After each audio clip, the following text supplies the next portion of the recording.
Bonjour à toutes, bonjour à tous. On se retrouve aujourd'hui pour le débrief de la rencontre entre Saint-Etienne et le Pau FC. Les Verts se sont inclinés à Geoffroy Guichard pour la reprise du championnat de Ligue 2. Sur le score de 2-1, la troisième défaite consécutive en championnat. Il y a eu cette parenthèse enchantée en Coupe de France avec cette victoire 3-0 contre Bourg-en-Bresse. Mais malheureusement, les Verts sont retombés dans leur travers. On livrait un match assez timide, pourtant ils avaient ouvert le score assez tôt dans le match. Mais voilà, ils n'ont pas réussi à être assez entreprenants, à faire preuve d'assez d'efficacité, de réalisme, et ils se sont peu à peu effondrés. On le sentait venir tout au long du match, et c'est notamment en deuxième mi-temps que ça s'est joué aux alentours de la 70-75e minute de jeu, après des changements opérés par Laurent Batles. On va revenir sur tout ça durant ce débrief, mais en tout cas, cette victoire, elle fait mal. Les Verts sont toujours 5e provisoire, mais il va falloir surveiller, bien sûr, les matchs qui se déroulent ce soir, parce que là, pour l'instant, c'est très compliqué pour l'AS Saint-Etienne, qui peut-être replonge dans une mini-crise. Ça, on va en parler durant ce débrief.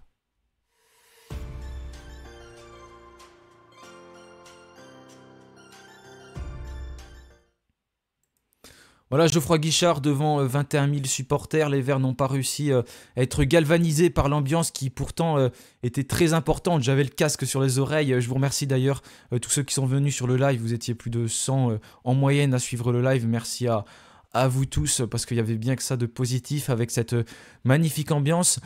Il y avait des retours de trêve de sélection nationale parce que plusieurs joueurs étaient partis comme Ibrahim Sissoko qui a d'ailleurs été invisible. En tout cas, sa performance... elle est passée totalement inaperçue à mes yeux et pourtant ce joueur a joué 90 minutes. Je n'ai pas compris le fait qu'il reste si longtemps sur le terrain.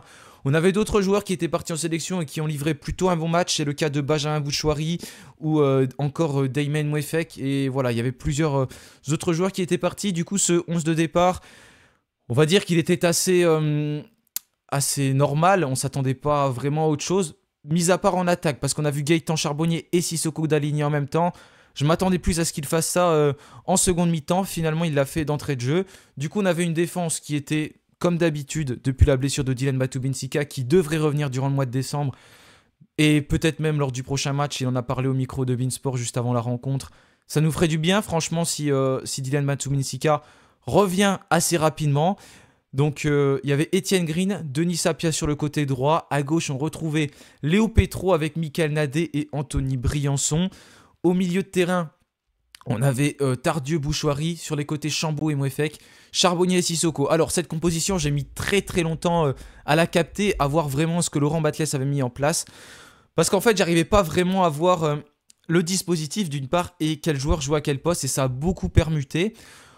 En défense, ça restait pareil, mais on avait déjà un Léo Petro qui était très haut et un Denis Sapia très haut, et souvent ça laissait deux défenseurs tout seuls, Briançon et Nadé. Et encore une fois, il y a eu beaucoup d'espace dans notre dos, et pourtant on le savait, cette équipe de Pau, elle est très très dangereuse. Ils n'ont pas vraiment réussi à conclure sur ces occasions-là, mais néanmoins ils en ont eu pas mal. Il y a eu pas mal de courses de faites par leurs joueurs, notamment en première mi-temps.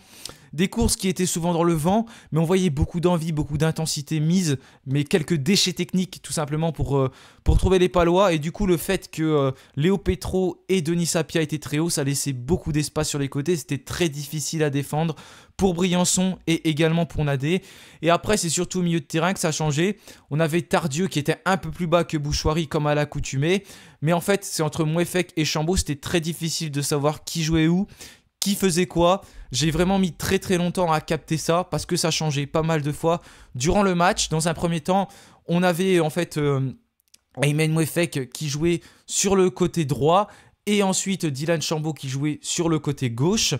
Donc là, ils étaient tous les deux alignés comme ça un peu en début de match, mais Dylan Chambaud qui repiquait pas mal en tant que numéro 10, un peu comme Mouefek. Voilà, on n'arrivait pas vraiment à capter ce que voulait mettre en place Batles, et je pense que les joueurs ne captaient pas non plus parce qu'on n'arrivait pas à construire des occasions correctement. Ça manquait souvent d'armes sur les côtés. Et puis du coup, Léo Petro et Denis Sapia, ils jouaient un peu comme des pistons. Et ça nous mettait en difficulté, j'ai trouvé, pour passer sur les côtés. C'était peut-être la tactique de Batles, mais en tout cas, elle ne m'a pas du tout convaincu. Et après, à un moment donné, après le but de Saint-Etienne, ça a permuté. C'est Dylan Chambaud qui est passé donc sur le côté droit. de Saint-Etienne. Et Aymen Mouefek qui est passé sur le côté gauche. Et ça a repermuté en seconde mi-temps où Mouefek est repassé sur le côté droit et Dylan Chambaud sur le côté gauche. Voilà, c'était pas forcément très clair ce que l'on mettait en place. Charbonnier qui essayait de toucher des ballons souvent parce qu'en fait il en avait pas beaucoup. Du coup, il revenait en arrière tout simplement pour aller en chercher, ce qui n'était pas forcément le cas de Sissoko qui en a donc touché très peu. Bref, c'était déjà pas très clair au niveau des consignes. On voyait pas trop dans quel dispositif on était, si c'était un 4-4-2, un 4-1-4-1, un 4-3-3. Et les joueurs ne comprenaient pas vraiment le système et surtout la tactique. Parce que le système c'est une chose, mais la tactique c'en est une autre. Parce que si ce système il évolue tout le temps, on n'arrive pas à voir comment il est. Ça peut être très bien, c'est que les joueurs savent comment jouer, mais là non, c'était pas le cas. Parce que au niveau de la tactique, c'était très compliqué pour les Verts. Pourtant, cette entame de match, elle a plutôt été bonne. On s'est créé quelques occasions.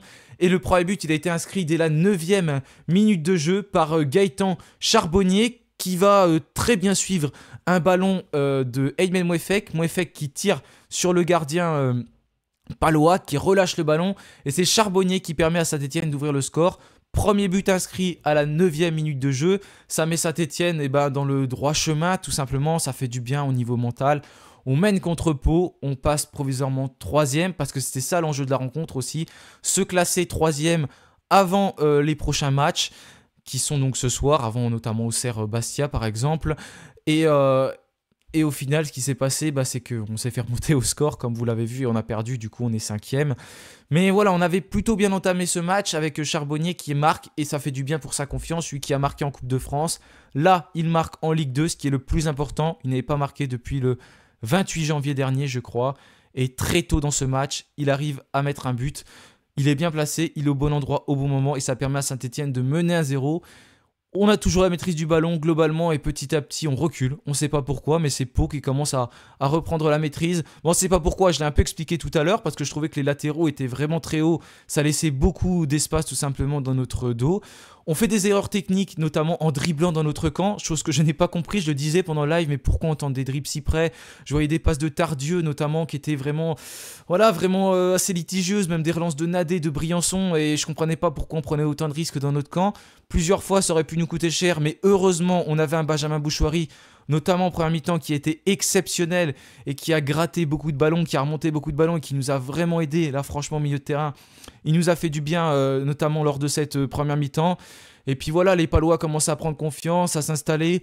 Pas vraiment de frappe à signaler de leur côté, il y en a plus eu du côté de Saint-Etienne, mais ça se rapprochait des situations dangereuses. Une première sortie d'Étienne Green dans les pieds.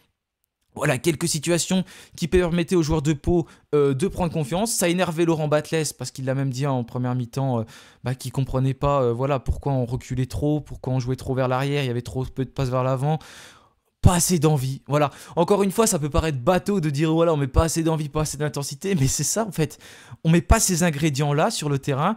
Et aujourd'hui, contre des équipes comme Pau, tu le payes cash parce que c'est des équipes qui n'hésitent pas à se projeter, qui prennent beaucoup de buts, mais c'est aussi parce que c'est des équipes qui se projettent très rapidement. Avant ce match, 23 buts marqués, 24 buts encaissés. Voilà, ça résume un peu leur rencontre. Et là, ils passent du coup meilleure attaque provisoirement avant le match d'Auxerre. Et en tout cas, notamment emmené par un Henri Cévé qui a été vraiment très très bon, le Pau FC a réussi à être bon. Et ça s'est concrétisé en seconde mi-temps. Parce qu'en seconde mi-temps, on va petit à petit s'écrouler, encore une fois baisser le pied. Laurent Batles ne fait pas de changement à la mi-temps comme d'habitude. Il n'en fait pas, il ne change rien. Il y a des joueurs sur le terrain qui touchent très peu de ballons et qui ne sortent pas. Mais il va faire ses changements. J'ai mis le résumé du match ici, comme ça je vois les changements. Changement opéré à la 69e minute. Victor Lobry et Mathieu Cafaro qui rentrent à la place de Mouefek et Chambaud. Déjà là, je m'interroge. Je ne comprends pas pourquoi faire ces changements-là. Parce que Mouefek, je le trouvais plutôt intéressant pour conserver le ballon. Je le trouvais intéressant aux côtés de Benjamin Bouchouari. Notamment, c'est vrai, il faut savoir le gérer. Mouefek, il a joué en sélection nationale. Mais là, pour le coup, tu ne peux pas déstabiliser. J'ai trouvé, on ne peut pas déstabiliser notre milieu de terrain dans un match comme ça. Et malheureusement, on l'a payé cash parce que ils ont fait aussi des changements de leur côté. Le Pau FC avec 2 changements avec Boli et Enjo qui rentrent. Et 3 minutes plus tard, on prend un but, un penalty qui est inscrit par Henri Cévé. Quelques minutes plus tard, Cévé avait une très très belle occasion. Et c'est Étienne Green qui a sorti une parade déterminante. Ils avaient voulu avoir un penalty avant les Palois, mais Étienne Green, il était un peu en retard et finalement il enlève bien son bras. Et c'est le Palois qui s'entrave un peu dans Green. Et là, l'arbitre, il a sifflé, donc simulation. C'était bien fait. C'était bien arbitré, pardon. Et là, par contre, ils obtiennent un penalty. C'est Victor Lobry qui dévie ce ballon sur la main de Lopetro. C'est un peu la faute à pas de bol. Et ça fait penalty pour Pau qui marque ce penalty. Voilà, il est transformé. Green ne peut rien faire du tout sur ce penalty. Il est parti du bon côté. Mais CV, il met une mine qui part sous la barre transversale, quasiment dans la lucarne. C'est inarrêtable pour Étienne Green. Et ça permet aux Palois de revenir à 1-1. Et puis là, voilà, très peu de réaction stéphanoise. Et au contraire, c'est d'Almeida qui va marquer un second but. Une nouvelle fois, il y a un centre, je sais plus, c'est peut-être CV qui centre, j'ai pas envie de dire de bêtises, mais il y a un centre des Palois. Une tête de Nadé, je crois, dans la surface de réparation. Et là, il n'y a personne sur d'Almeida au marquage. Poum, la reprise de volée. Etienne Green ne peut rien faire dans le petit filet gauche. Voilà, encore une fois, Green, il en prend 2. Mais pour moi, il n'y peut rien sur ces 2 buts. N'hésitez pas à me dire ce que vous en pensez. Par contre, il y a un moment, il y a une action en première mi-temps, c'est Nadé, je crois, qui dégage en corner. Là, Green aurait dû parler à Michael Nadé, chose qui n'a pas été faite, ça aurait pu nous coûter cher avec ce corner. Mais voilà, ça fait 2-1 pour le Pau FC, et puis c'est un petit Saint-Etienne en face. On n'arrive tout simplement pas à réagir correctement. Laurent Batles qui fait de nouveau des changements. On a Lamine Fomba et Karim Cissé qui rentrent. Encore une fois, je ne comprends pas, juste après le but. Fomba qui rentre à la place de Bouchoirie. Certes, Bouchoirie, il commence à faire quelques petites erreurs techniques, mais bon, c'est ton maître du jeu au milieu de terrain, tu peux pas sortir Bouchoirie, surtout pour mettre Lamine Fomba. Je suis désolé, mais voilà, je comprends pas ce changement. Et puis pareil, Karim Cissé qui rentre à la place de qui? De Gaëtan Charbonnier. Charbonnier, oui, c'est vrai, on peut pas le laisser non plus jouer 90 minutes tout le temps, mais il faut le laisser jouer là, il faut le laisser. C'est pas lui de sortir ça, Ibrahim Sissoko, il reste 10 minutes de jeu, Sissoko, il n'y arrive pas, il joue à l'envers, il fait pas ses appels de balle correctement. C'est très compliqué pour lui, mais c'est Karim Cissé qui rentre. Voilà, il a de l'envie, Karim Cissé, après, mais ça a été difficile, et globalement, c'était difficile pour la plupart des entrants, hein, parce que même Mathieu Cafaro, on l'a très peu vu. Et ses coups de pied arrêtés, je vais en parler 30 secondes quand même avant d'arrêter le débrief, mais les coups de pied arrêtés, c'est une catastrophe. En première mi-temps ou en deuxième mi-temps, que ce soit Chambaud ou Cafaro. Cafaro, c'était un peu mieux quand même, je vais pas lui tomber dessus, mais pour les coups francs, Cafaro, ça allait, mais les corners, personne, ça allait chez personne. Quand on voit les coups de pied arrêtés frappés par Henri Cévé, ils nous en avaient mis 2 coups francs Henri Cévé l'année dernière. Et là, les corners, ils sont tous impeccables dans des bonnes zones. Et souvent, c'est les Palois qui les reprennent la tête. Quand je vois les corners de Saint-Etienne, ça file au premier poteau, mais même avant, au 4e poteau. C'est tout sauf dans les bonnes zones. Et puis les coups francs. À un moment donné, on a un beau coup franc, c'est Chambaud qui le tire. C'est une petite frappe qui finit directement dans le mur de Pau. Voilà, franchement, les coups francs, ça fait 2 ans que ça va pas. Les coups francs, les corners, tout en fait, tous les coups de pied arrêtés, ça fait 2 ans que ça va pas. Et ce que je remarque, c'est tout simplement qu'on s'est toujours pas amélioré dans ce domaine. C'est toujours très difficile pour Saint-Etienne à ce niveau-là. Et voilà, c'est vraiment un point amélioré. Faut demander à Henri Cévé comment il les frappe. Là, il a Saint-Etienne, faut en profiter. Faut lui demander comment ça marche, comment on frappe dans un ballon, parce que là, c'est très important. Et il faut une réaction côté stéphanois à ce moment-là. Et il faut une réaction de tout le monde. Parce que c'est pareil à la fin du match. On s'énerve contre tout le monde, contre l'arbitre, contre les joueurs de Pau qui forcément provoquent un peu. Non, il faut rester focus dans le match. C'est à nous voilà, de rester dedans, d'aller faire quelque chose, de marquer, de revenir. Il y a 7 minutes de temps additionnel, tu peux pas te permettre de faire 2 bagarres comme ça. Les réactions, on les veut sur le terrain, on les veut pas contre les autres joueurs. Voilà, il faut réussir à rester calme. On parlait d'un problème mental dans cette équipe sur certaines phases lors des derniers matchs, notamment quand on s'est incliné contre Auxerre et le Paris FC. Bah là, on a craqué complètement dans nos têtes et ça, c'est pas bon du tout. Là, il faut pas craquer dans les têtes. Cette énergie, il faut la mettre sur le terrain. Et tu prends des cartons jaunes bêtement. Hein. Briançon qui a pris un carton jaune. À un moment donné, sur une action, c'est pareil. Bouchoirie qui prend encore un carton jaune. Il en prend un par match. Il va être suspendu contre Guingamp, je crois. On peut pas s'en priver de ce joueur-là en plus. Il faut vraiment faire très attention à ce que les joueurs font. Et là, ça n'a pas été le cas ce soir. En tout cas, on va bien suivre les autres matchs. Regardez le classement, on est 5e. Pau qui revient à 2 points de nous et Pau qui a un match en retard. Un match qu'ils vont bientôt disputer également. Donc il va falloir surveiller ça. S'ils s'imposent, ils nous passeraient devant au classement. Mais là, voilà, on peut dégringoler au classement. Il y a des équipes qui peuvent nous passer devant, comme Ajaccio, comme Guingamp ce soir. Et on pourrait potentiellement être 7 ou 8e. Donc il va falloir suivre ces matchs avec attention, se ressaisir, se remobiliser. Parce que on plonge quand même dans une mini-crise. J'aime pas employer ce terme-là. Est-ce qu'on est resté sur 10 matchs sans perdre? 6 clean sheets consécutifs il y a encore quelques semaines. Et là, en fait, depuis qu'il n'y a plus Dylan Vatumintika et Gauthier Larsonneur aussi, on n'est plus dedans. Et c'est là qu'on voit que quelques joueurs qui manquent, ça peut nous faire mal. Et je rappelle qu'il y aura la Coupe d'Afrique des Nations. Donc si Dylan Batubinsika est sélectionné, que je crois qu'il peut être sélectionné, j'ai pas envie de dire de bêtises, et ben il va falloir faire 100 également. Et là, on voit que ça va être très très compliqué pour les Stéphanois. Et c'est pour ça qu'il va falloir bien recruter lors du mercato hivernal. Et puis se ressaisir rapidement parce que là on dégringole au classement et c'est pas bon du tout pour nous. Il y a un match très important qui nous attend la semaine prochaine contre Amiens. Il y aura Guingamp qui va arriver également, Bordeaux. Voilà, il faut montrer autre chose sur le terrain. Ça on en a besoin. Il y avait beaucoup d'absences certes, mais il y en avait aussi beaucoup du côté de Pau. Et avec un budget beaucoup moins important, ils nous ont montré qu'ils sont capables de faire de très belles choses et ils ont fait un grand match. Les Palois, bravo à eux en tout cas pour leur victoire qui est complètement méritée. En tout cas, nous, il va falloir travailler, se ressaisir rapidement, bien réfléchir, bien se remettre la tête à l'endroit, comprendre ce qui ne va pas, parce que, voilà, on est dans une mini-crise. Encore une fois, j'aime pas employer ce terme-là, mais c'est un peu la vérité. Côté stéphanois, où les joueurs n'étaient pas dedans, n'ont pas mis l'intensité et n'ont pas mis les ingrédients nécessaires pour battre une équipe de Pau qui est très bonne depuis le début de la saison, qui marque, qui encaisse beaucoup. Et ce soir, ils ont montré que c'était eux les patrons à Geoffroy Guichard, devant des supporters qui étaient pourtant en feu, qui ont tout fait pour pousser leur équipe. Mais malheureusement, ça n'a pas suffi.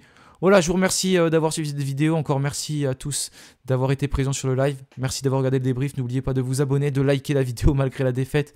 Si celle-ci vous a plu, j'attends votre avis dans les commentaires sur cette rencontre. Je vous souhaite tout de même un bon week-end, un bon dimanche. Et puis bien sûr, allez les Verts. Salut à tous.